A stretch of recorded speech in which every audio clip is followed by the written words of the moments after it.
Welcome back to Wake Up America. I'm Allison Maloney. New Mexico prosecutors have formally charged Alec Baldwin with involuntary manslaughter for the fatal shooting of cinematographer Halyna Hutchins. For more on this, let's bring in world-renowned trial attorney Joe Tacopina to talk more about it. Joe, welcome back to Wake Up America. So prosecutors say they have evidence now that Baldwin was not present for required firearms training. Robert Schilling outlining in a statement of probable cause that this reckless deviation from known standards and practice and protocol directly caused the fatal shooting. So where do you think this case is heading? I mean, as far as Baldwin is concerned, look, someone's to blame here. This case belongs to me more in a civil arena, Allison. This is a civil case, not a criminal case, unless we can determine who injected a live round into that movie set. Somebody put a live round into a gun onto a movie set. That person's a criminal. Until we determine who that person is, I don't think we should be throwing around criminal charges, like they're traffic tickets. Alec Baldwin being charged with this crime, to me, is just outrageous. It's completely outrageous, and I don't think there's any scenario where he'll be convicted of a crime here. Yeah, a lot of people in Hollywood say that this just doesn't make sense, especially, since it was handled as a civil case. Alec Baldwin has long maintained his innocence on this case, saying that he never pulled the trigger. Here's what he had to say.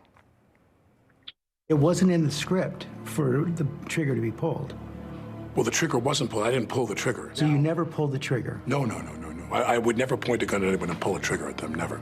That was the training that I had. You don't point a gun at me and pull the trigger. All right, Joe, I don't know if they'll use this in the trial, but, with the information they have and then him saying he didn't pull the trigger, what type of impact does this statement have on him?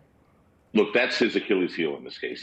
I don't think he had to marry that position that he didn't pull the trigger. Something happened to make that gun go off, okay? So whether he cocked back the thing, but don't forget, he's thinking this is a prop gun. So, guns do go off without someone actually putting enough torque and weight on the trigger itself. I mean, sometimes guns go off. And I don't know why he had to adopt that position, because even if he did pull the trigger, he's still not guilty of a crime. Remember, this was a prop gun. Right. There were two people who touched that gun before him who were responsible to make sure that it was a prop gun, not a live gun with a live round. There was an ammunition specialist on set. That was her job. And then there was a producer who also had to have input into the safety of all the people on that set. He's an actor. Yeah, he's Alec Baldwin. He's controversial. Some people don't like him. Some people like him. It doesn't matter. You can't judge criminal charges based on the popularity of somebody, and you can't charge someone criminally to enhance the visibility of a case. And that's what I think this prosecutor in New Mexico has done. Yeah, a great point. So I do want to quickly pivot now to former President Donald Trump. The Manhattan District Attorney's Office began presenting evidence to a grand jury about his role in paying his money during 2016 campaign. Do you see criminal charges coming to the now presidential candidate? We have about 15 seconds.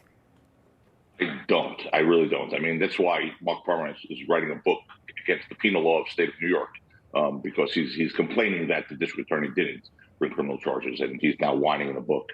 So I don't foresee that at all. Yeah. All right, Joe Tacopina, great to have you. Thank you so much. Thank you. And stay with us. We have plenty more to come on Wake Up America. We'll be right back.